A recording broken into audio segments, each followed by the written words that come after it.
Guys, now we're gonna create a simple website for a university and for each department. So first, we're gonna go to www.root and first create a file folder for TUPT. We have academic and admin for the uh, different types or different department. So in academic, we put different academics. ISS start for the first part. The next, that's for the web server, by the way. So we're going on and turning on Internet Services Manager. Then we go to sites. Then we put the physical path of the thing, which is on TUPT folder. Then put the IP address assignment. Then put the host name, which is tupt.edu.ph. Then let's put the TUP name. There you go.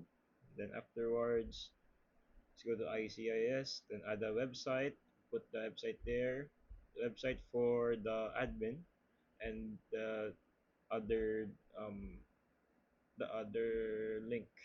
There you go, tip the admin that slash admin.a.ph. Next is we go to is start, then change the folders and change the code for the HTML.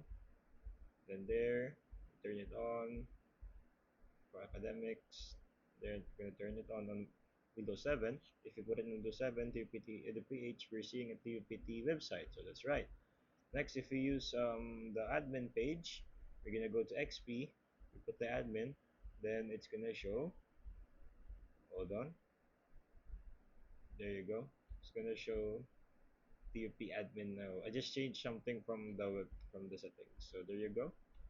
We can show GP admin on XP. Then for ACADS, you can see there you can change departments on the academic website.